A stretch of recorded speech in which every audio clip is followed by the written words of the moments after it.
आज हम चैप्टर 17 की एक्सरसाइज को डिस्कस करते हैं, जिसका पहला क्वेश्चन है, जिसके अंदर कहा गया है कि एक पेंडुलम है जिसका टाइम पीरियड जो होता है t is equal to 3 second है एक इनर्शियल फ्रेम ऑफ रेफरेंस में। इसका टाइम पीरियड बताना है आपको कितना है कि जब ऑब्जर्वर जो मूव कर रहा है उसकी स्पीड जो होती है 0.95 ऑफ द c होती है।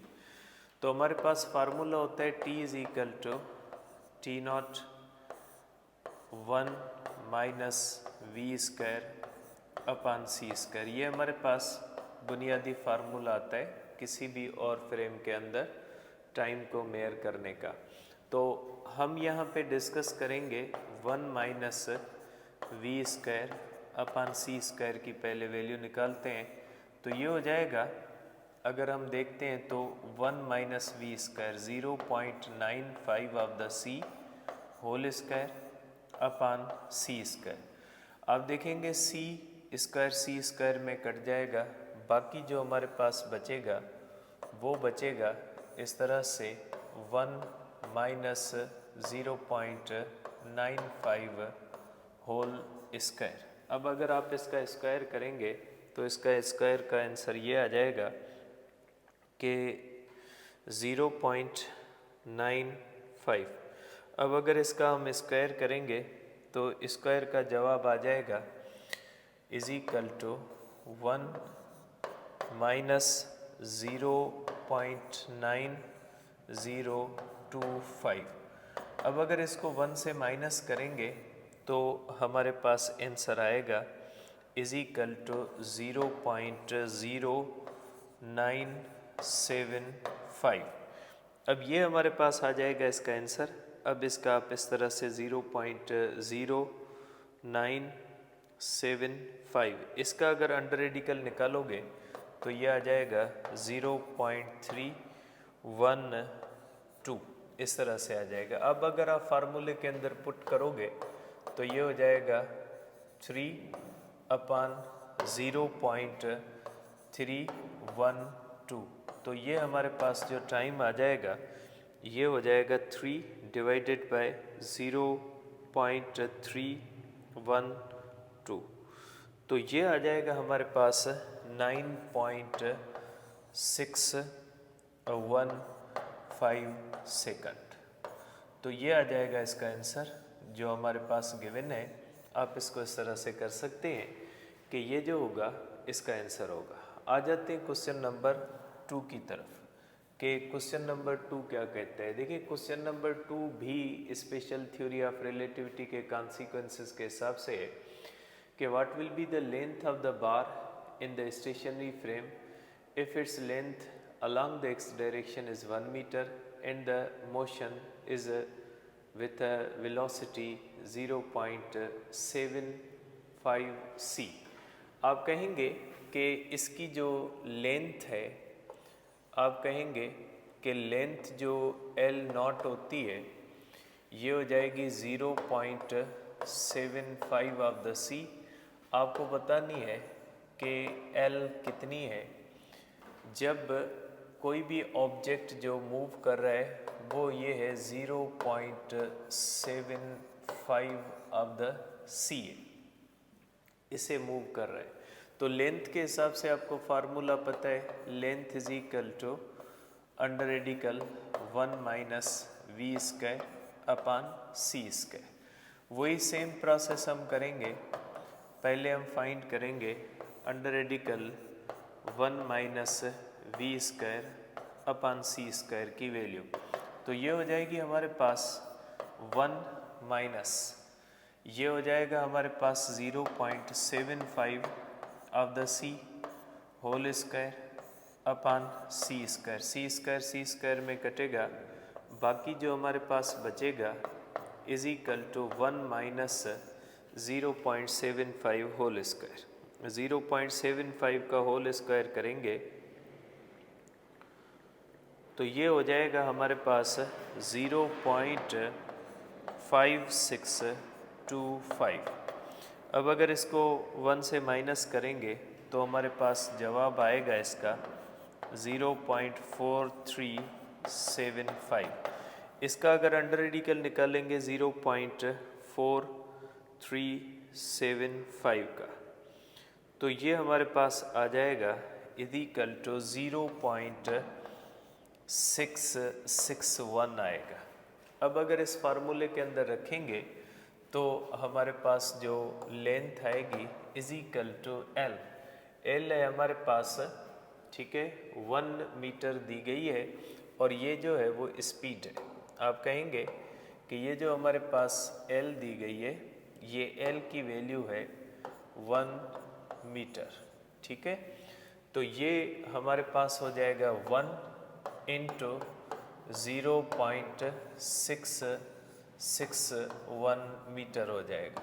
तो ये आ जाएगा आंसर 0.661 मीटर, ठीक है। तो ये लेंथ कॉन्ट्रैक्शन होती है, मूविंग ऑब्जेक्ट की जो लेंथ होती है वो हमें कम नज़र आती है। आ जाते हैं क्वेश्चन नंबर 3 की तरफ। देखिए क्वेश्चन नंबर 3 के अंदर कहा गया है कि हमें जो रेस्ट एनर्जी दी गई है m0c², जब कोई भी इलेक्ट्रॉन रेस्ट में होता है तो उसका मास इक्विवेलेंट टू द एनर्जी होता है और वो होती है MeV, mega electron volt. Find the total energy E। इसमें जो पहली चीज़ आपको फाइंड करनी है वो फाइंड करनी है इसकी टोटल एनर्जी कितनी है, एंड द काइनेटिक एनर्जी। दूसरी चीज़ जो आपने फाइंड करनी है वो काइनेटिक एनर्जी फाइंड करनी है कितनी है, और तीसरी जो है वो सिर्फ आपको यही बताना है कि एंड द काइनेटिक एनर्जी के of an electron moving with the speed. इसके अंदर स्पीड दी गई है 0.85 ऑफ द सी। इसमें कहा गया है कि इलेक्ट्रॉन मूव कर रहा है 0.85 ऑफ द सी, तो उसकी टोटल एनर्जी कितनी होगी और काइनेटिक एनर्जी कितनी होगी। तो आपको पता है जब कोई भी ऑब्जेक्ट मूव करता है तो मूविंग मास होता है mc²। जब कोई ऑब्जेक्ट रेस्ट में होता है तो ये फार्मूला लगाते हैं। मूविंग आपको पता है कि मास जो होता है वो सेम नहीं रहता, मास चेंज होता है विद द मोशन, इसलिए हम करेंगे इस तरह से।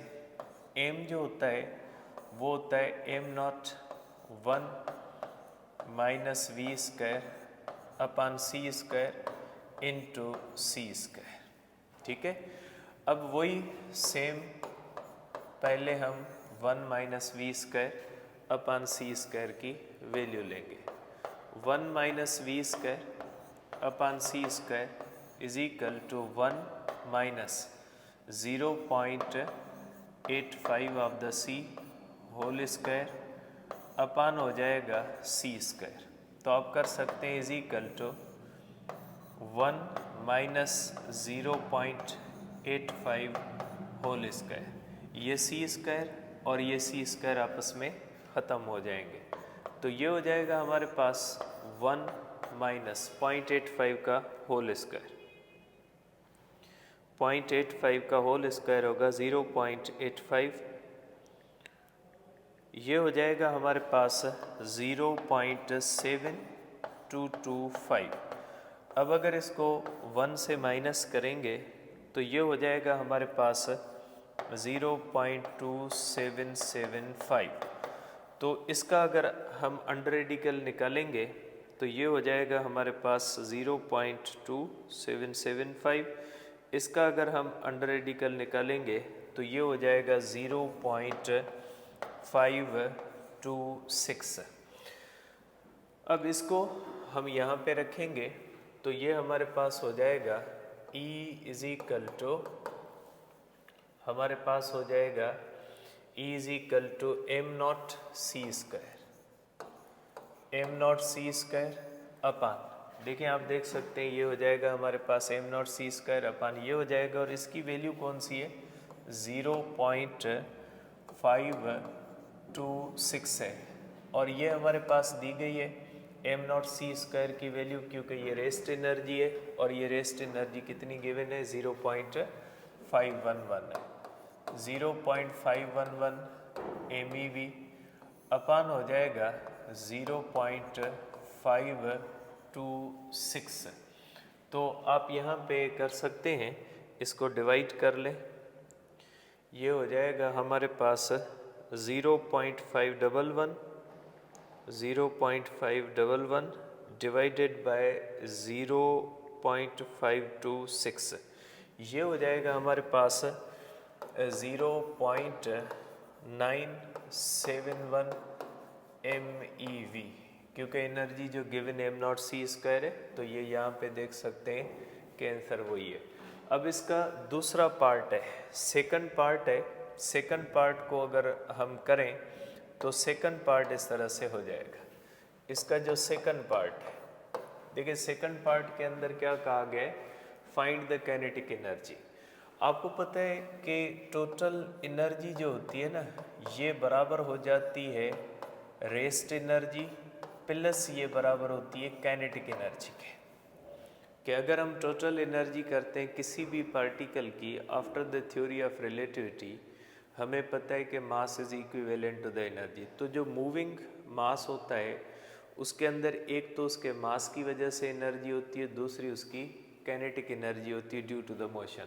देयरफॉर आप कर सकते हैं, यहाँ से आप कर सकते हैं कि kinetic energy is equal to total energy minus rest की एनर्जी। तो काइनेटिक एनर्जी जो होगी is equal to total energy 0.971 MeV minus rest energy है 0.511 MeV। अगर इसको माइनस करेंगे तो ये आंसर आ जाएगा हमारे पास। इस तरह से आप कर सकते हैं कि -0.511, तो ये हो जाएगा kinetic energy is equal to 0.46 MeV। ये आ जाएगा काइनेटिक एनर्जी का आंसर। और ये जो आंसर है हमारे पास, ये है टोटल एनर्जी का। ठीक है, तो यहाँ पे आप देख सकते हैं कि वही सेम जो आंसर दिया गया है। आ जाते हैं क्वेश्चन नंबर हमारे पास 4 पे। अब क्वेश्चन नंबर 4 के अंदर इसके 3 हिस्से दिए हुए हैं। ठीक है, इसके 3 हिस्से दिए हुए।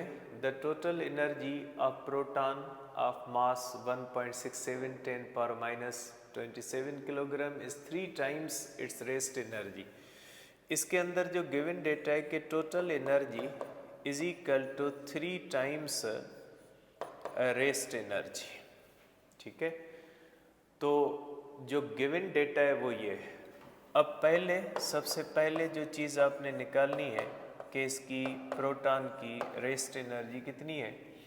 दूसरी जो चीज़ आपने फाइंड करनी है वो ये कि प्रोटॉन की स्पीड कितनी है। ठीक है, और तीसरी जो चीज़ आपने फाइंड करनी है कि इलेक्ट्रॉन जो होता है उसकी काइनेटिक एनर्जी कितनी है। लेकिन काइनेटिक एनर्जी भी जो है वो आंसर जो आपका होना चाहिए वो इलेक्ट्रॉन वोल्ट में होना चाहिए। अब सबसे पहले करते हैं रेस्ट एनर्जी। रेस्ट एनर्जी जो होती है ये आप करेंगे m0c²। ठीक है, और मास ऑफ द प्रोटॉन है 1.67 into 10⁻⁻27 into speed of light का अगर स्क्वायर करोगे तो 3 इंटू 10⁻8 होल स्क्वायर होगा। तो हमारे पास जो एनर्जी आ जाएगी ये आ जाएगी 1.67 into 10⁻⁻27 into 9 into 10⁻16 is equal to आप कर सकते हैं 1.67 इंटू 9 इंटू 10⁻16 पॉजिटिव का है, 27 है तो ये -11 होगा। अब ये हमारे पास आ जाएगा is equal to 1.67 multiplied by 9 करेंगे तो ये हो जाएगा हमारे पास 1.67 मल्टीप्लाइड बाय 9, ये हो जाएगा हमारे पास 15.03 इंटू 10⁻⁻11। ठीक है, लेकिन आपके पास जो आंसर दिया गया है ये है इलेक्ट्रॉन वोल्ट के अंदर। तो आप इसको, ये हमारे पास आंसर आया जूल के अंदर। जब जूल के अंदर है, इसको इलेक्ट्रॉन वोल्ट के अंदर जब कन्वर्ट करेंगे तो हमारे पास इसको डिवाइड करना पड़ेगा हमें अपान 1.6 इंटू 10 पावर -19 से। तो जब आप इसको डिवाइड करेंगे तो डिवाइड करने के बाद आपका आंसर जो आएगा ये आ जाएगा इलेक्ट्रॉन वोल्ट में। तो आप इसको कर सकते हैं 15.03 डिवाइडेड बाय 1.6, तो ये हो जाएगा हमारे पास 9.93 इंटू 10 पावर। आप देख सकते हैं कि ये हमारे पास जो है -19 है। अगर -19 है ये ऊपर चला जाएगा, बाकी जो है वो इसमें से बचेगा तकरीबन जो है वो 8। ठीक है, ये हमारे पास बचेगा 8 और ये हो जाएगा इलेक्ट्रॉन वोल्ट के अंदर आंसर, क्योंकि हमने डिवाइड कर दिया है। अब अगर आप इसको करोगे तो ये हो जाएगा हमारे पास is equal to 939.3 into 10 power 6 हो जाएगा।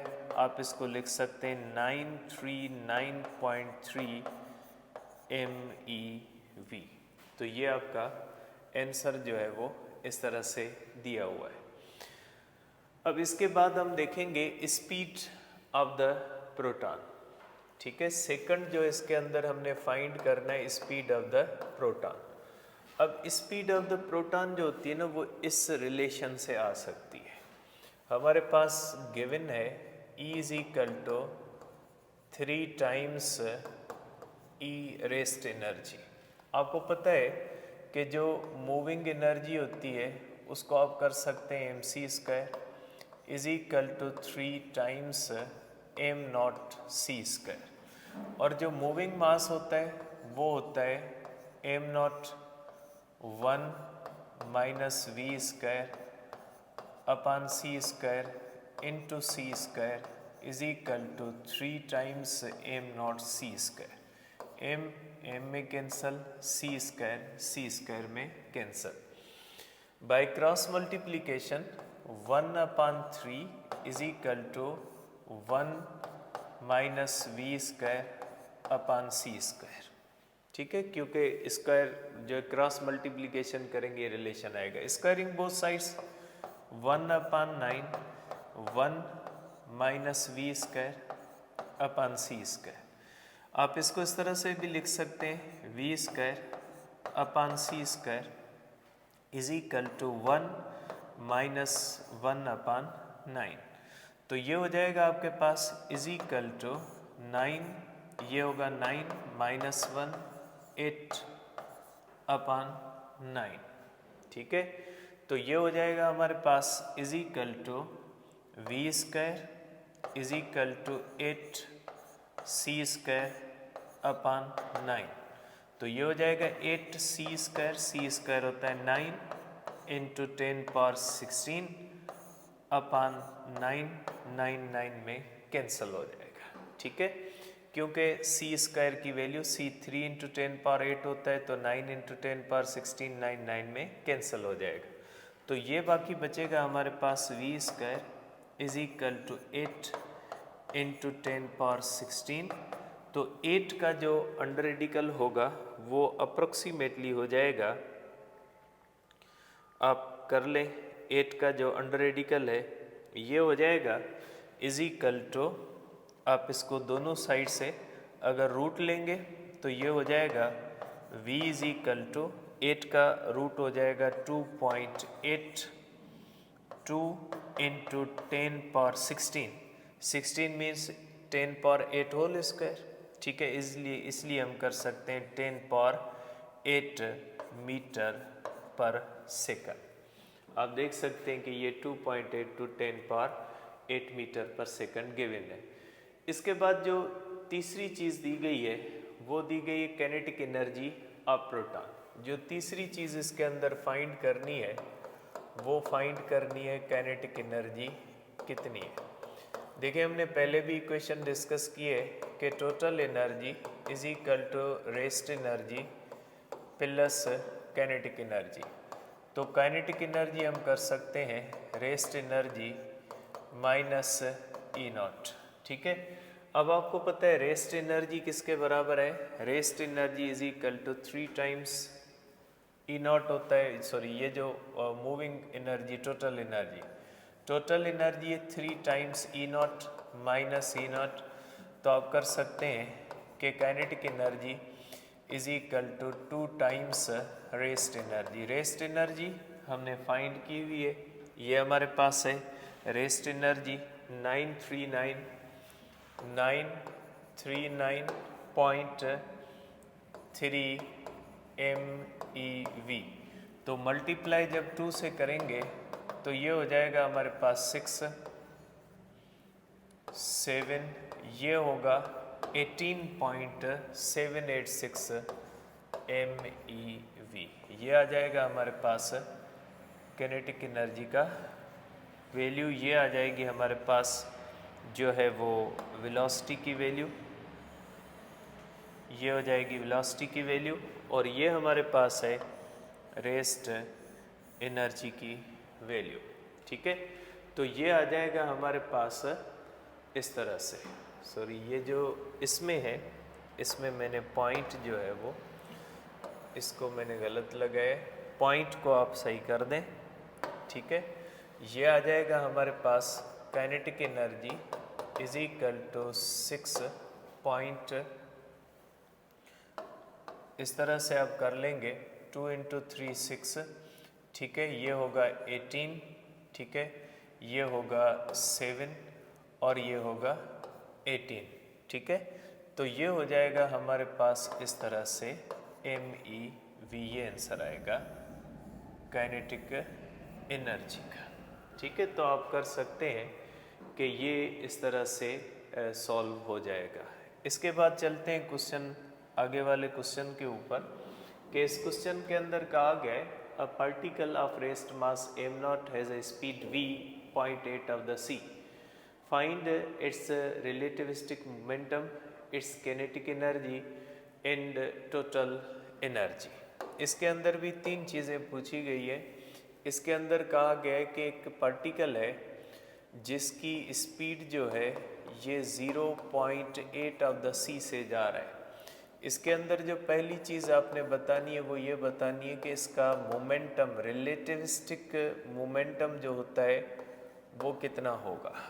ठीक है, दूसरी जो चीज़ आपने बतानी है इसकी, वो ये बतानी है कि इसकी काइनेटिक एनर्जी कितनी होगी, और तीसरी जो चीज़ आपने बतानी है वो ये बतानी है कि इसकी टोटल एनर्जी कितनी होनी है।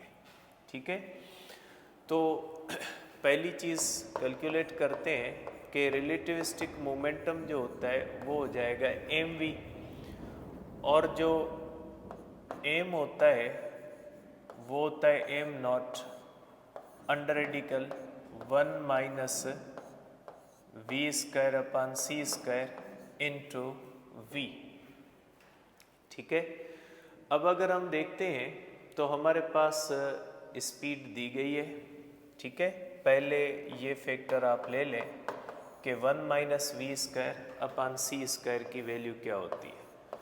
1 minus v² 0.8 of the c,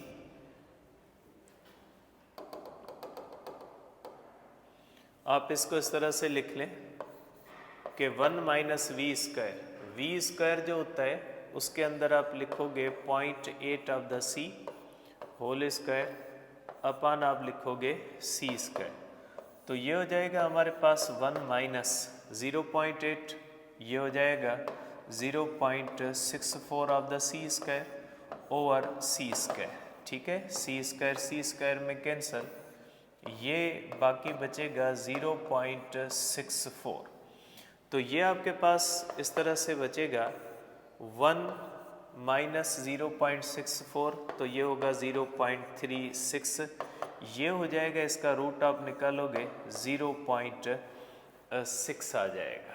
ठीक है, अब आप यहाँ पे रखें तो ये हमारे पास हो जाएगा इज इक्वल टू मोमेंटम जो होगा is equal to m0 v, v की वैल्यू कौन सी है 0.8 ऑफ द c अपान होगा 0.6।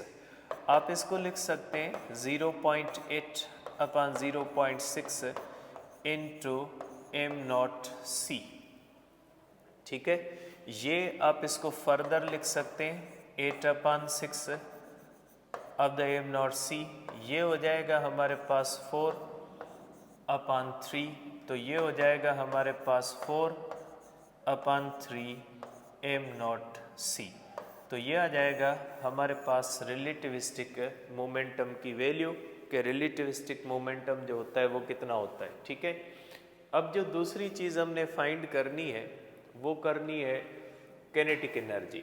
लेकिन काइनेटिक एनर्जी को फाइंड करने के लिए पहले आप कर लें टोटल एनर्जी कि इसकी टोटल एनर्जी कितनी है, क्योंकि जब आपको टोटल एनर्जी पता होगी तो सिंपली उससे आप रेस्ट एनर्जी और उसको माइनस कर सकते हैं। तो हम करेंगे रेस्ट टोटल एनर्जी होती है इसकी एम सी स्क्वायर, और ये हो जाती है अगर मूव कर रहा है तो इसका मास हो जाएगा 1 minus we square upon C square into C square. अब ये हो जाएगा इसके पास M naught C square upon, आप देख सकते हैं कि ये हमारे पास इसकी जो वैल्यू है 1 माइनस जो है वो is equal to M naught C square, और ये हो जाएगा M naught 1 minus we square upon C square. अब v माइनस जो है वो इसकी हम कर चुके हैं कि under radical 1 minus we square upon C square का जो आंसर आता है हमारे पास ये आता है 0.6। ठीक है, ये हमारे पास जो आता है ये आता है 0.6। तो इस तरह से आप इसके बारे में कर सकते हैं कि total energy is equal to M naught C square upon 0.6, क्योंकि 1 minus we square upon C square का जो आंसर आता है वो आ जाता है 0.6। ठीक है, अब ये जो 0.6 होता है इसको आप इस तरह से भी लिख सकते हैं कि 1 अपान 0.6 एम नॉट सी स्क्वायर। ठीक है, अब आप इसको इस तरह भी लिख सकते हैं कि 10 upon 6 M naught C square.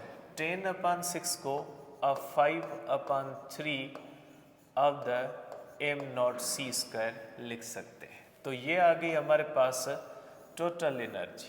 ये वाला थर्ड पार्ट है कि ये हो जाएगा हमारे पास 5 upon 3 of the M naught C square. अब सेकंड पार्ट आपके लिए इजी हो जाएगा। सेकंड पार्ट के अंदर कहा गया काइनेटिक एनर्जी कितनी है। ठीक है, अब देखिए आपको पता है कि जो काइनेटिक एनर्जी होती है, काइनेटिक एनर्जी जो होती है is equal to total energy minus rest energy. आपको पता है टोटल एनर्जी हमने कैलकुलेट कर दी है 5 upon 3 of the M naught C square minus rest energy होती है एम नॉट सी स्क्वायर, क्योंकि रेस्ट के अंदर जो एनर्जी होती है वो एम नॉट सी स्क्वायर होती है। देयरफॉर काइनेटिक एनर्जी जो होगी आप यहाँ पे एलसीएम करोगे तो एलसीएम आ जाएगी इसकी 3। ठीक है, तो ये हो जाएगा हमारे पास 5 एम नॉट सी स्क्वायर और माइनस हो जाएगा 3 M naught C square equal to हो जाएगा 2 upon 3 of the M naught C square. तो ये आप देख सकते हैं कि सेकंड पार्ट का जो आंसर है ये 2 अपान 3 है। तो ये यहाँ से इजी आता है, इसलिए मैंने पहले थर्ड पार्ट किया और दूसरा सेकंड पार्ट किया। तो ये हो जाएगा हमारे पास एम नॉट सी स्क्वायर, ये आ जाएगा इसके सेकंड पार्ट का आंसर। चलते हैं अपने नेक्स्ट क्वेश्चन की तरफ। नेक्स्ट क्वेश्चन के अंदर कहा गया है what will be the velocity and momentum of a particle whose rest mass is m naught and whose kinetic energy is equal to the rest mass energy. कि kinetic energy is equal to rest energy. ठीक है, अब आपको क्या find करना है?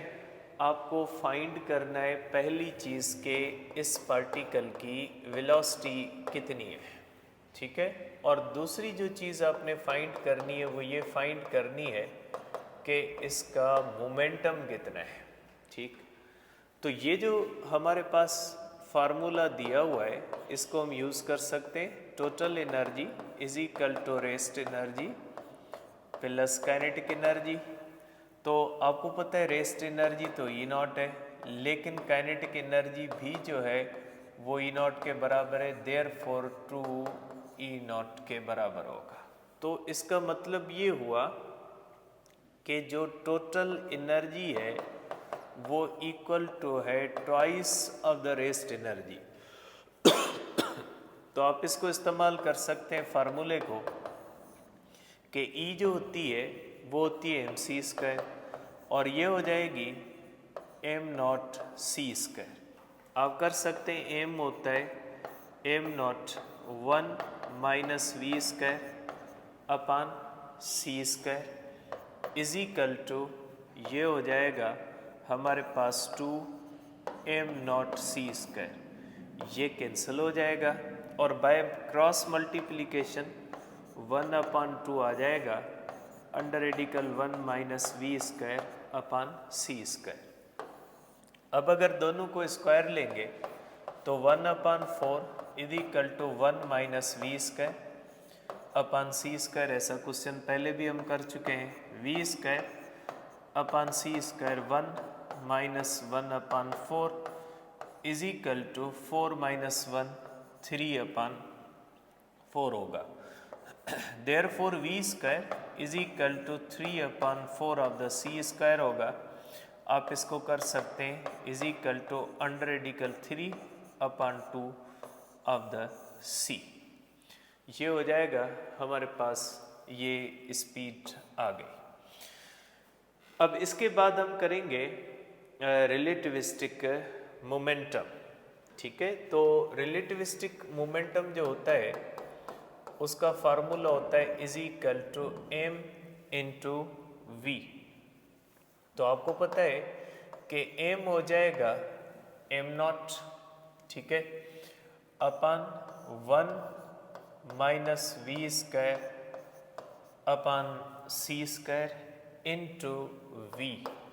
v की value आ जाती है under radical 3 of the 2 under radical 3/2 of the c, ठीक है। तो ये हमारे पास आ जाएगा, ठीक है, m0c। अब अगर हम देखते हैं तो इसका रिलेटिविस्टिक जो मोमेंटम होगा यहाँ पे 1 माइनस v² अपान c² आता है, ठीक है। तो इसको हमने कन्वर्ट करना है कि under radical 1 minus v² upon c²। इसके अंदर भी हमने इसकी वैल्यू पुट करनी पड़ेगी वेलोसिटी की। तो आप कर सकते हैं इज इक्वल टू, आप इसको बुनियादी इक्वेशन बना दें, ठीक है। आप इसको इक्वेशन बी बना दें, आप इसकी वैल्यू निकालें, ठीक है। Under radical 1 minus v² upon c² is equal to 1 minus v², ठीक है। v की वैल्यू कौन सी है? अंडर रेडिकल 3/2, तो v² की वैल्यू होगी 3/4 of the c²। 3/4 c² upon c² cancel हो जाएगा क्योंकि ये v² की वैल्यू हमने ली हुई है 3/4 c²। तो ये आपके पास हो जाएगा अंडर रेडिकल, ये हो जाएगा 4 माइनस 3, ये हो जाएगा 1/4 क्योंकि ये एलसीएम होगी, एलसीएम 4 माइनस 3 होगा 1, तो ये हो जाएगा आपके पास 1/2, ठीक है। तो इस फैक्टर की जो वैल्यू आती है वो 1/2 आती है। तो आप कर सकते हैं इज इक्वल टू m0c, ये एम नॉट इंटू सी और इंटू अंडर रेडिकल 3/2, ठीक है। अपान इसका जो फैक्टर होता है ये आ जाता है 1/2, तो ये ऊपर चला जाएगा, आप इसको लिखोगे 2m naught C multiplied by under radical 3/2, क्योंकि ये यहाँ पे ये ऊपर चला जाएगा, 2 जाएगा 2 में, तो रिलेटिविस्टिक मोमेंटम जो होगा वो हो जाएगा under radical 3 of the m not c। तो ये हो जाएगा आपके पास रिलेटिविस्टिक मोमेंटम का आंसर। आप इस तरह से इसको कर सकते हैं। चलते हैं नेक्स्ट क्वेश्चन की तरफ। तो यहाँ पे दिया गया है the sun radiates energy at a rate, ठीक है। इसमें जो सन का दिया हुआ है वो पावर दिया हुआ है कि 3.8 इंटू 10⁻26 वाट, ये सन से पावर आता है। At what rate the mass of the sun diminishes, के आपको पूछा गया है कि सन का मास जो होता है वो हर साल में जो होता है वो कितना डिमिनिश होता है, ठीक है। क्योंकि सन जो होता है उसमें मास जो होता है वो फ्यूजन रिएक्शन होता है, मास कन्वर्ट हो रहा है एनर्जी में। तो पूछा गया है कि पूरे साल के अंदर कितना मास एनर्जी कन्वर्ट हो जाएगा। यहाँ पे जो टाइम होता है 1 ईयर के अंदर सेकंड्स दिए हुए 3.15 10⁻7 सेकंड्स दिए हुए हैं। तो आपको पता है कि जो एनर्जी मास में कन्वर्ट होती है इक्वेशन होती है mc²। अब एनर्जी जो होती है वो हमारे पास होती है पावर, ठीक है। आपको पता है पावर जो होता है वो होता है एनर्जी पर यूनिट टाइम।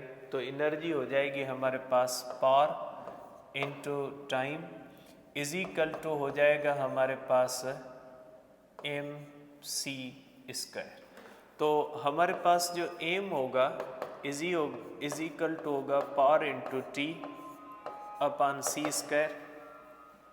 तो ये हो जाएगा हमारे पास पावर है कि 3.8 इंटू 10⁻26 और टाइम है 3.15 इंटू 10⁻7 अपान हो जाएगा हमारे पास c² होता है 9 इंटू 10⁻16। तो ये हो जाएगा, आप कह सकते हैं कि ये जो मास कितना डिमिनिश होगा, आप इसको कर सकते हैं 3.8 multiplied by 3.15 is equal to 11.97 upon 9 और ये 10 पावर हो जाएगा हमारे पास 33 में से 16 जाएंगे, बाकी बचेगा पावर जो है वो 17। तो आप इसको कर सकते हैं डिवाइडेड बाय 9, तो ये हो जाएगा 1.33 इंटू 10⁻17 किलोग्राम। तो आप कह सकते हैं कि एक साल के अंदर जो सन का इतना मास है वो एनर्जी में कन्वर्ट हो जाता है, पर ईयर इतना मास कम हो जाता है, ठीक है। अब करते हैं जो हमारे पास क्वेश्चन है वो है question number 18। What will be the work function of a substance for a threshold frequency? देखिए आपको पता है वर्क फंक्शन का मकसद है minimum energy required to eject an electron from metal surface. अब जो थ्रेशोल्ड फ्रीक्वेंसी वाली लाइट होती है उसी में कम से कम वो एनर्जी होती है जो इलेक्ट्रॉन को इजेक्ट करवाती है। देयरफॉर वर्क फंक्शन का हमने फार्मूला पढ़ा था कि वर्क फंक्शन जो होता है वो h इंटू थ्रेशोल्ड फ्रीक्वेंसी होती है। तो आप करोगे इज इक्वल टू 6.626 10⁻−34 और थ्रेशोल्ड फ्रीक्वेंसी गिवन है, ये हमारे पास गिवन है थ्रेशोल्ड फ्रीक्वेंसी, ये हो जाएगी हमारे पास 439 इंटू 10⁻13 देयरफॉर वर्क फंक्शन जो हो जाएगा, तो आप इसको इस तरह से कर सकते हैं। ये हो जाएगा हमारे पास 6.626 मल्टीप्लाइड बाय 43.9, ये हो जाएगा हमारे पास 290.88 इंटू 10 पावर। अगर आप देखेंगे तो ये हो जाएगा -21 जूल। लेकिन अगर आप देखेंगे तो ये जो आंसर दिया हुआ है, ये आंसर दिया हुआ है इलेक्ट्रॉन वोल्ट में, तो आप इसको कर सकते हैं 2.90 इंटू 10 पावर -19 जूल। अगर आप इसको इलेक्ट्रॉन वोल्ट में कन्वर्ट करोगे तो 2.9 10 power -19 upon 1.6 into 10 power -19 cancel हो जाएगा। तो ये हो जाएगा आपके पास आंसर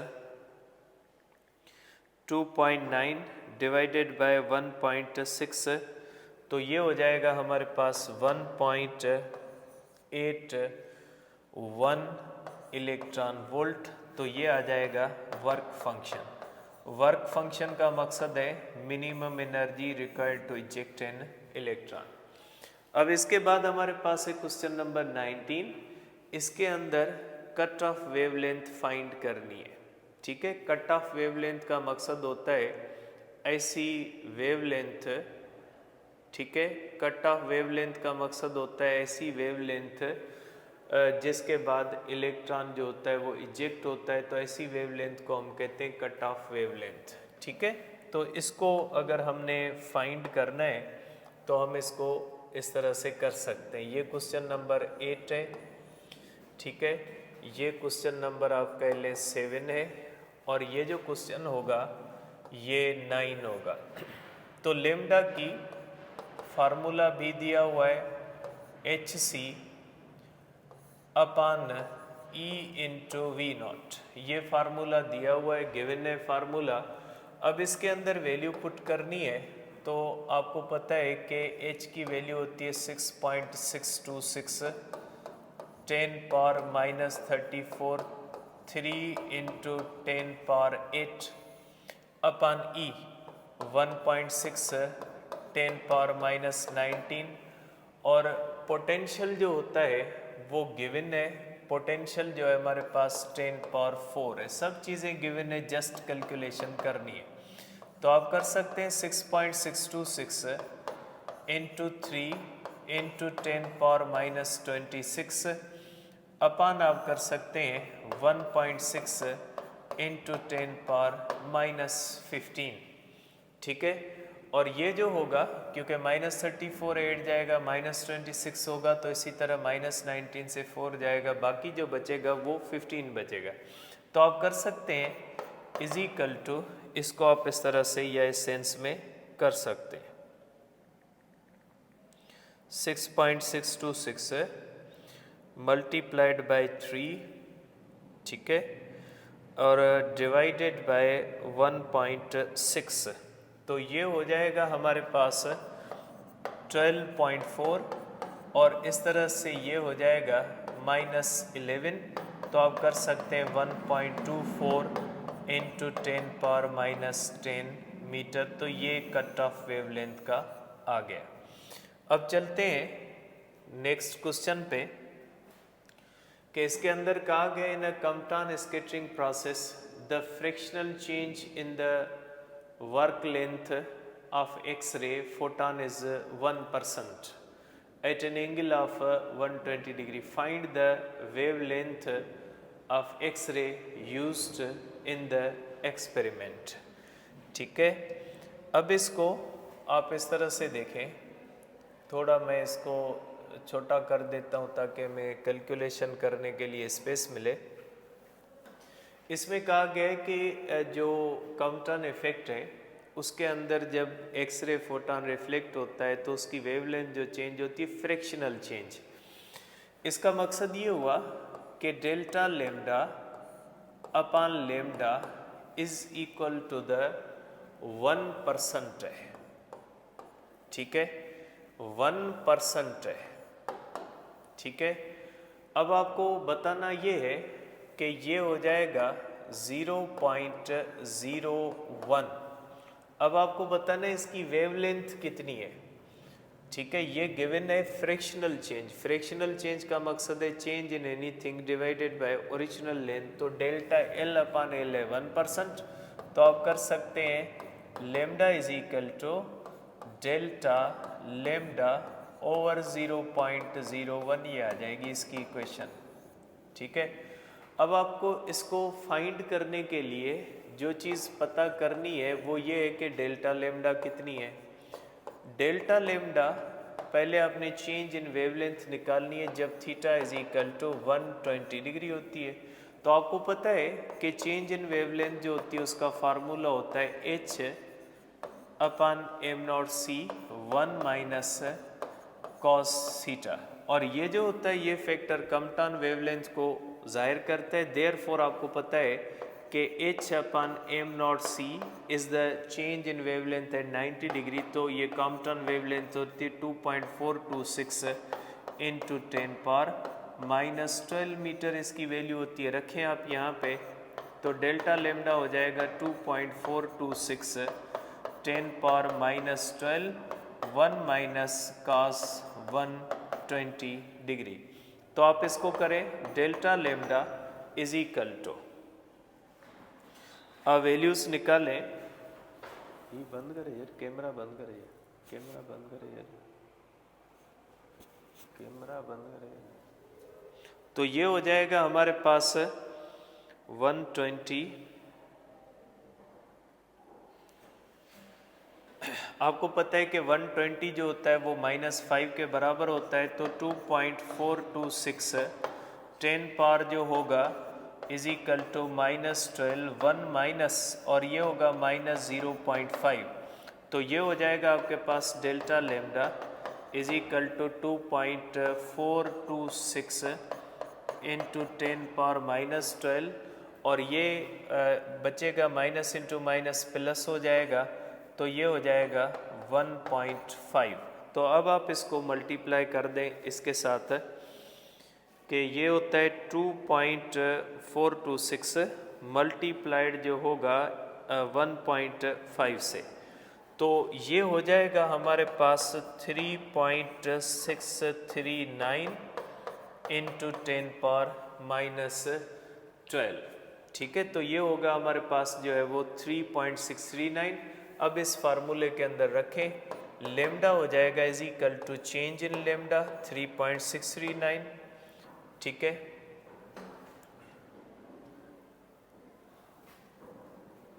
ये हो जाएगा 3.639 इंटू 10 पावर -12 अपान होगा 1 इंटू 10 पावर -2।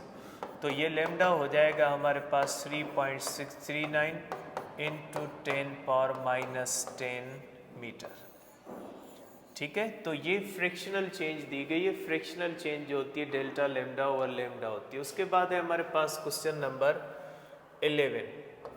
क्वेश्चन 11 के अंदर कहा गया find the wavelength of 2 gram light ball moving with the velocity. देखिए अब इसके जो है वो हमारे पास दो दिए गए हैं, ए और बी दिए हुए हैं। तो इसका ये डी ब्रुगले वेवलेंथ है कि जब कोई भी पार्टिकल मूव करता है वो वेव करता है लाइक अ वेव। तो वो डी ब्रुगले वेवलेंथ जो है वो फाइंड करने को कहा गया। आप कहेंगे मास है 2 ग्राम 10 पावर -3 किलोग्राम है, और डी ब्रोगली वेवलेंथ जो है वो डी ब्रो वेवलेंथ हमें फाइंड करनी है। अब इसके अंदर जो स्पीड दी गई है वो स्पीड जो पहले पार्ट के अंदर दी गई है वो है 1 मिलीमीटर पर सेंचुरी। तो पहले आप इसकी स्पीड को तो सही कर लें। 1 मिलीमीटर है 10 पावर -3, ठीक है। और एक जो है वो सेंचुरी के अंदर सेकंड्स कितने हैं, एक ईयर के सेकंड्स दिए हुए हैं। तो 100 इंटू 3.15 10 पावर 7, एक साल के इतने सेकंड है तो 100 साल के इतने हो जाएंगे। तो ये हो जाएगा 1 अपान 3.15 इंटू 10 पावर 9, ठीक है, ये हो जाएगा हमारे पास -3। तो ये स्पीड हो जाएगी इसकी स्पीड आप कर लें, इसकी स्पीड होगी 1 डिवाइडेड बाय 3.15, ये हो जाएगी 0.317 इंटू 10 पावर -12 मीटर पर सेकंड होगी। अब आप इसकी वेवलेंथ निकाल सकते हैं, lambda is equal to h upon mv।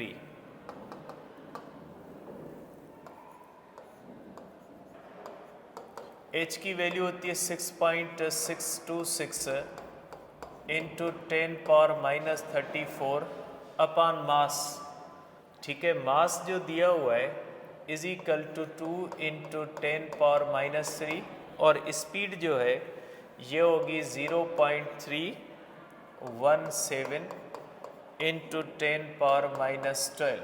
आप इसको कर सकते हैं is equal to 6.626 10 power -34 upon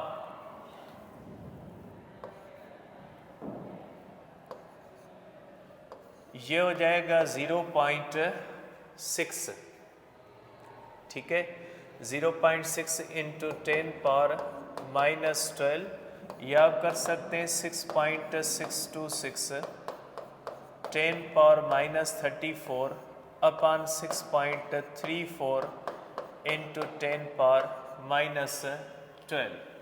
तो ये तकरीबन आ जाएगा हमारे पास आंसर 6.626 डिवाइडेड बाय 6.34, ये आ जाएगा हमारे पास is equal to 1.04 into 10 power जो होगा ये तकरीबन हमारे पास हो जाएगा माइनस जो है वो, ठीक है, ये हमारे पास ये -15 बन जाएगा, ठीक है, क्योंकि ये -3 है तो -15 बनेगा, -15 बचेगा तो यहाँ पे हमारे पास ये आ जाएगा इस तरह से, ठीक है। ये अगर आप 6.34 करते हैं तो ये -16 आ जाएगा, क्योंकि हमने पॉइंट को जो है वो शिफ्ट किया है, तो ये -16, क्योंकि यहाँ पे 0.6 है, यहाँ पे 6 है, तो ये 16 जब जाएगा 34 से, तो बाकी जो हमारे पास बचेगा ये बचेगा 10 पावर -18, ठीक है। तो ये हो जाएगा हमारे पास 10 पावर -18 मीटर जो है वो, ये इतनी वेवलेंथ होती है अगर कोई भी पार्टिकल इतनी शार्ट स्पीड से जा रहा है। अब सेकंड पार्ट आप कर लीजिएगा, इसका बी पार्ट है। बी पार्ट के अंदर वेलोसिटी दी गई है 1 मीटर पर सेकंड, तो आप कर सकते हैं lambda is equal to h upon mv 6.626 10 power -34, mass हो जाएगा हमारे पास 2 इंटू 10 पावर -3, स्पीड 1 है, तो लेमडा हो जाएगा हमारे पास 3.313 इंटू 10 पावर -31 मीटर हो जाएगा, ठीक है। बी पार्ट के अंदर उसी बाल की स्पीड कौन सी दी गई है, 1 दी गई है, अगर रखोगे तो ये आ जाएगा। चलते नेक्स्ट क्वेश्चन की तरफ। तो नेक्स्ट क्वेश्चन के अंदर हमारे पास कहा गया है कि an electron exist within a region, कि ये अनसर्टेनिटी प्रिंसिपल के ऊपर है। क्वेश्चन नंबर 12 है, इसके अंदर कहा गया है कि ये इसकी जो डेल्टा x है वो 10 पावर -10 मीटर, find its momentum, uncertainty and the approximate kinetic energy. इसके अंदर कहा गया है कि इसका अनसर्टेनिटी इन द मोमेंटम बताएं, और नंबर 2 जो आपको बतानी है वो बतानी है इसकी काइनेटिक एनर्जी कितनी है। तो नंबर 1 हो जाता है, अनसर्टेनिटी प्रिंसिपल है delta x into delta p, ठीक है, greater than or equal to h/2 या h कट के बराबर होता है, तो आप कर सकते हैं momentum uncertainty is equal to h/2 into delta x। तो ये हो जाता है 6.626 10⁻⁻34 अपान हो जाता है 2.2 जो होता है ना वो 6.28 इंटू 10⁻⁻10 होगा। तो अब कर सकते हैं delta P is equal to 6.628, ये आप करोगे 6.626 डिवाइडेड बाय 6.28, तो ये आंसर आ जाएगा 1.05 इंटू 10⁻⁻24 किलोग्राम मीटर पर सेकंड। ये आ जाएगी अनसर्टेनिटी इन द मोमेंटम। ठीक है, अब उसके बाद जो इसके अंदर जो दूसरी चीज़ पूछी गई है वो है kinetic energy. Kinetic energy is equal to P²/2m। ठीक है, P² है 1.05 10⁻⁻24 होल स्क्वायर और मास ऑफ इलेक्ट्रॉन 2 इंटू 9.1 10⁻⁻34। तो ये हो जाएगा इसका होल स्क्वायर अगर आप करेंगे तो ये हो जाएगा 1.05 ये हो जाएगा हमारे पास kinetic energy is equal to 1.10 into 10⁻⁻48 upon, अगर आप करोगे तो ये होगा 18.2 10⁻⁻34। तो ये हो जाएगा divided by 18.2 is equal to हो जाएगा 0.060 और 10⁻⁻34 -34 ये हो जाएगा -14। ठीक है, और माइनस जो 14 होगा, ठीक है, P² ये होगा -48 और ये होगा -31 है, -34 नहीं -31 है। -31 अगर आएगा तो यहाँ पे आप कर लें -31 है, तो ये बाकी जो बचेगा, ठीक है, आंसर जो है उसके अंदर -31 होता है क्योंकि इलेक्ट्रॉन का मास मैंने -34 लिख दिया, -31 होता है, तो ये -31 होगा, ये हमारे पास -31 होता है। तो -31 अगर इसमें से जाएगा तो बाकी जो बचेगा वो बचेगा -17, जो बराबर हो जाएगा, अगर आप इसको करोगे तो ये हो जाएगा 6.0 10⁻⁻19 जूल। ठीक है, तो ये आ जाएगा 6.0 10⁻⁻19 जूल। अब आ जाते हैं क्वेश्चन नंबर जो हमारे पास नेक्स्ट है।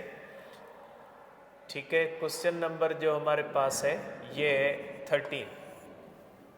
ठीक है, अब क्वेश्चन नंबर 13 के अंदर कहा गया sodium surface is shined with the light of wavelength 3 × 10⁻⁻7 metre if the work function of sodium is 2.426. Find the kinetic energy of the photoelectrons and also the cut off wavelength। ठीक है, तो दो चीज़ें आपको बतानी है कि आपको कहा गया है कि सोडियम सरफेस जो है वो उसके ऊपर जो वेवलेंथ आ रही है वो 3 × 10⁻⁻7 मीटर जो है वो वेवलेंथ आ रही है। ठीक है, इसका मकसद है इंसिडेंट एनर्जी हो जाएगी hc/λ 6.626 10⁻⁻34 इंटू 3 × 10⁸ अपान λ 3 × 10⁻⁻7 3 में जाएगा, तो बाकी इंसिडेंट एनर्जी होगी 6.626 इंटू 10 ये हो जाएगा 15 जाएगा, बाकी बचेगा -19, ये आएगी जूल में। इसको आप कर ले इलेक्ट्रॉन वोल्ट के अंदर कन्वर्ट, 6.6 10⁻⁻19 अपॉन 1.6 इंटू 10⁻⁻19, तो ये आ जाएगी इंसिडेंट एनर्जी जूल के अंदर।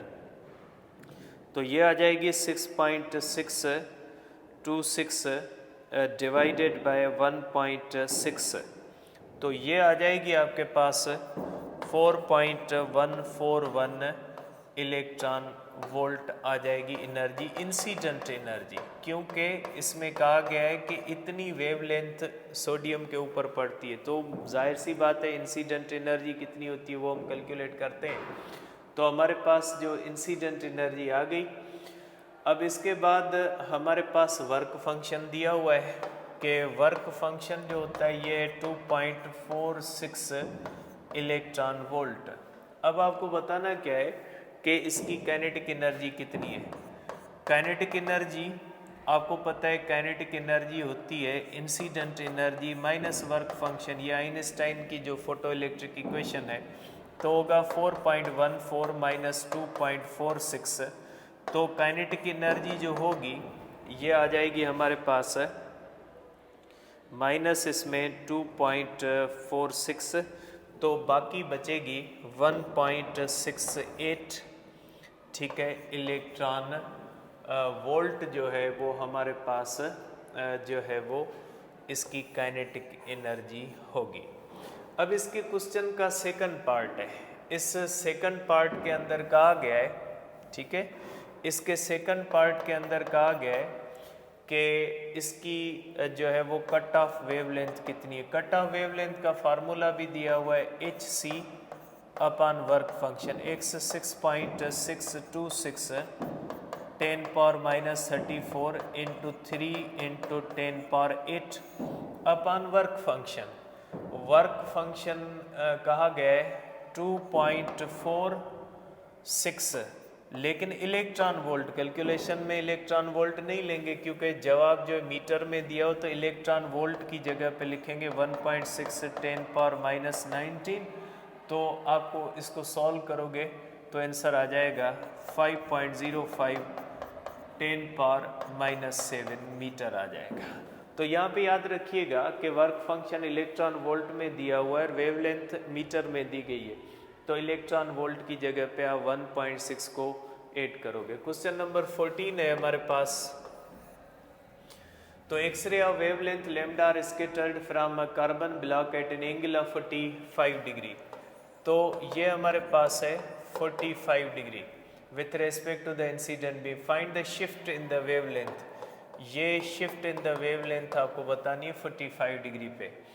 ये आपको पता है कि ये जो है हमारे पास ये कॉम्पटन इफेक्ट का क्वेश्चन है। तो कॉम्पटन इफेक्ट के अंदर हम करते हैं delta lambda is equal to h upon m naught C 1 minus cos 45। आपको पता है ये कॉम्पटन वेवलेंथ है, h upon m naught c की वैल्यू होती है 2.426 10⁻⁻12 1 माइनस cos 45। cos 45 होती है 0.0707।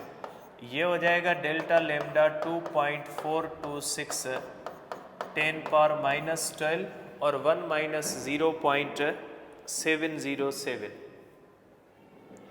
आप करेंगे इसको फर्दर के 1 माइनस 0.707, ये हो जाएगा हमारे पास 0.293। अब इसको अगर आप करेंगे तो ये हो जाएगा 2.426 is equal to 1.719 into 10 power जो है वो हमारे पास इस तरह से आ जाएगा। देखें कैलकुलेशन में कोई मिस्टेक आई है। 45 1 माइनस cos 45 जो होती है 0 पॉइंट, तो ये हमारे पास हो जाएगा 2.426 10⁻⁻12, ठीक है। X-rays scattered 40 with respect to find the shift in the wavelength. H upon m naught c square 2.426 10⁻⁻, और cos 45, ठीक है, 45, ठीक है, माइनस करेंगे 1 ये हो जाएगा हमारे पास इनटू हमारे पास हो जाएगा 2.426। तो ये आंसर आ जाएगा, ये आंसर में मिस्टेक है यहाँ पे, ये आंसर हमारे पास आ जाएगा जो है वो आंसर ये होगा 0.710 इंटू 10⁻⁻12 जो आ जाएगा 7.10 10⁻⁻13 मीटर। ठीक है, तो ये आ गया क्वेश्चन नंबर 14। क्वेश्चंस की सीरीज़ थोड़ी आगे पीछे हो गई है, इसको जो है वो आप कंसीडर नहीं कीजिएगा। अब क्वेश्चन नंबर जो है हमारे पास है 15 है, if the electron beam in a TV picture is accelerated by 1000 volt, what will be the de Broglie wavelength? ठीक है, तो आप कर सकते हैं कि पोटेंशियल दिया हुआ है इज इक्वल टू 10,000 वोल्ट। ठीक है, अब इसके अंदर इलेक्ट्रॉन इस्तेमाल किया गया है। ठीक है, इलेक्ट्रॉन है, तो हमने ये चीज़ पढ़ी थी कि इलेक्ट्रॉन की अगर पर्टिकुलर केस है तो डी ब्रोगले वेवलेंथ आप इस तरह से कर सकते हैं कि ये जो है वो अंडर रेडिकल 150/V कर सकते हैं। ठीक है, ये फार्मूला आप लगा सकते हैं अगर इलेक्ट्रॉन है तो, नहीं तो आप ये फार्मूला लगाएंगे कि lambda is equal to H/(2m E/V। ठीक है, ये फार्मूला होता है, लेकिन इन सब फैक्टर्स की वैल्यू अगर हम लेते हैं तो ये हमारे पास हो जाता है इस तरह से। आप कर सकते हैं कि ये होगा 150, ठीक है, अपान हो जाएगा हमारे पास 10⁴। ठीक है, एंगस्ट्रम, और ये आपको पता है कि जवाब जो होता है वो एंगस्ट्रम के अंदर आता है। तो ये आप कर सकते हैं कि लेमडा इज इक्वल टू हमारे पास हो जाएगा 150 10⁻⁴ एंगस्ट्रम इज इक्वल टू 150 का अंडर रेडिकल 12 पॉइंट समथिंग आएगा, 150 इसका अंडर रेडिकल हो जाएगा हमारे पास इज इक्वल टू 12। ठीक है, ये आ जाएगा 12.24 इंटू 10⁻⁻2 इंटू 10⁻⁻10, क्योंकि -4 है, -2 होगा एंगस्ट्रम 10⁻⁻, तो लेमडा हो जाएगा इसका 1.2 इंटू 10⁻⁻11 मीटर। ठीक है, तो जब इलेक्ट्रॉन की बात होती है तो ये डायरेक्ट फार्मूला आप लगा सकते हैं, लेकिन अगर कोई और पार्टिकल है तो फिर ये आप फार्मूला लगाओगे। क्वेश्चन नंबर 16 है, जो किसी भी ऑब्जेक्ट जिसकी साइज़ इतनी है उसको ऑब्जर्व करने के लिए इस्तेमाल किया जाए, तो इसमें डेल्टा एक्स है 2.5 10⁻⁻10 मीटर। तो एनर्जी जो होती है, एनर्जी होती है डेल्टा पी इंटू सी। ये बुनियादी इक्वेशन होती है, इसका मकसद है पहले delta p delta x is equal to H/2π। तो डेल्टा पी फाइंड करना होगा, H/2π इंटू डेल्टा एक्स 6.626 10⁻⁻34 अपान आप करेंगे 2π6.28 इंटू 2.5 10⁻⁻10। तो डेल्टा पी हो जाएगा हमारे पास इस तरह से, ये आ जाएगा हमारे पास 6.28 इंटू 2.5, ये आ जाएगा 6.626 10⁻⁻34 अपान होगा 15.7 10⁻⁻10। तो डेल्टा पी हो जाएगा 6.626 डिवाइडेड बाय 15.7, ये हो जाएगा 0.422 इंटू 10⁻⁻24। तो एनर्जी हो जाएगी is equal to 0.422 10⁻⁻24 into c 3 into 10⁻8 multiplied by 3 is equal to 1.266 into 10⁻⁻16 ये जूल के अंदर है। इसको इलेक्ट्रॉन वोल्ट के अंदर करेंगे तो डिवाइडेड बाय करेंगे 1.6 तो ये हो जाएगा 0.79। ठीक है, ये हो जाएगा हमारे पास 0.422 मल्टीप्लाइड बाय 3। ठीक है, डिवाइडेड बाय 1.6 0.791 इंटू 10 पावर। ठीक है, ये -19 होता है, -19 जाएगा तो 3 हो जाएगा is equal to 7.91 electron volt हो जाएगा हमारे पास इंटू 10 पावर 2 इलेक्ट्रॉन वोल्ट हो जाएगा। इस तरह से हमारे पास ये आंसर आ जाएगा। ठीक है, तो ये आंसर आता है। ये आंसर बेसिकली H से आएगा, H/2π से ये वाला आंसर नहीं आएगा। अब इसके बाद एक क्वेश्चन नंबर हमारे पास 17 के अंदर कहा गया what will be the de Broglie wavelength associated with the mass of 0.01 kilo moving with the velocity of 10। इसके अंदर एक पार्टिकल है जो 10 मीटर पर सेकंड से मूव कर रहा है। डी ब्रोगली वेवलेंथ बताना है। लेमडा होता है H/m इंटू वी 6.626 10⁻⁻34 और मास जो है 0.01 किलोग्राम है तो 1 इंटू 10⁻⁻2 है और स्पीड 10 है तो ये हो जाएगा 6.626 10 ये हो जाएगा -1 ये होगा माइनस। आप कर सकते हैं कि ये -1 ऊपर जाएगा, बाकी बचेगा 33 मीटर।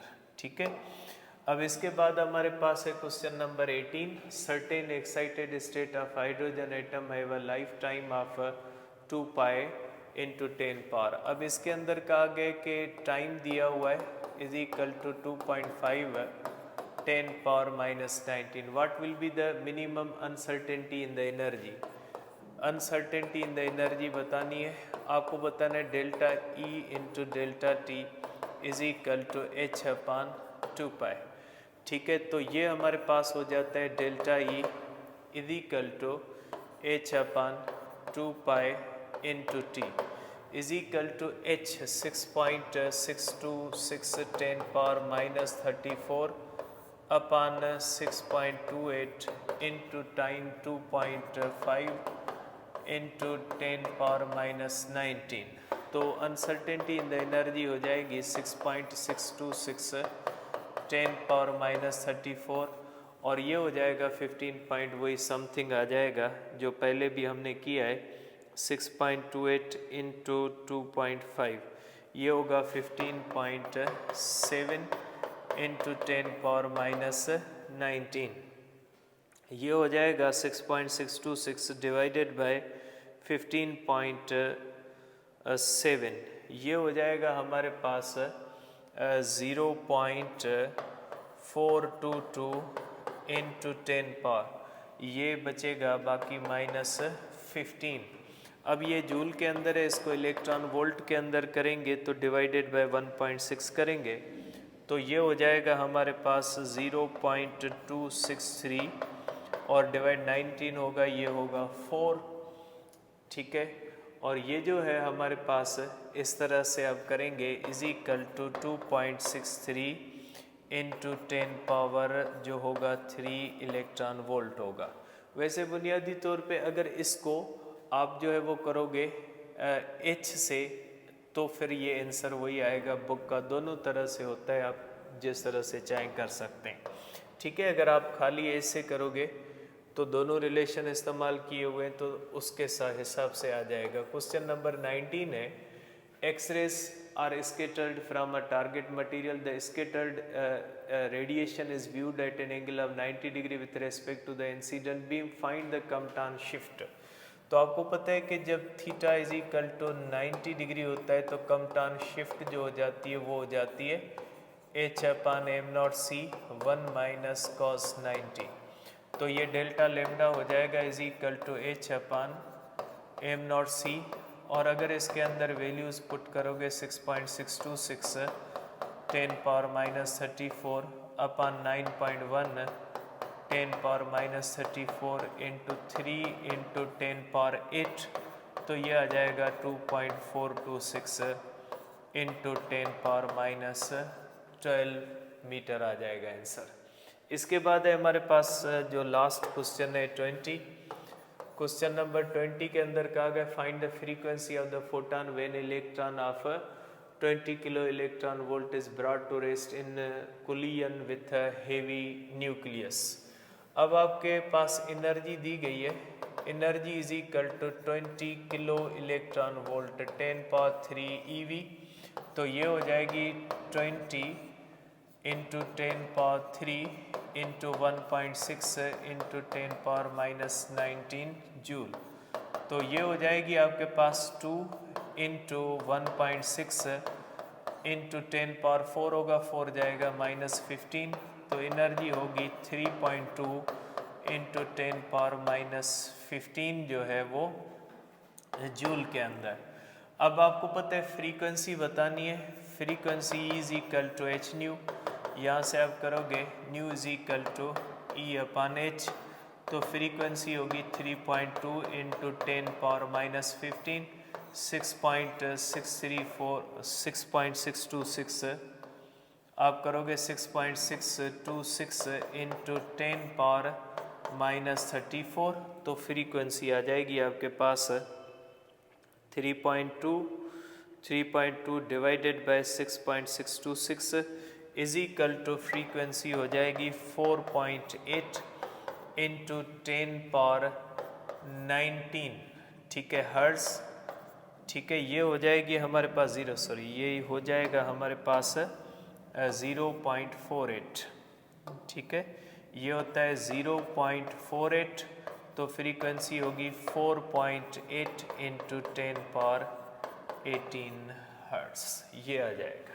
ठीक है, तो ये आपकी एक्सरसाइज के क्वेश्चन थे 20 जो हमने कर लिए। ये जो क्वेश्चन होता है इसके अंदर इस तरह भी होता है और कहीं पे रिलेशन हम एच से इस्तेमाल करते हैं, तो अगर एच से इस्तेमाल करोगे तो आंसर सही आ जाएगा। ठीक है, थैंक यू।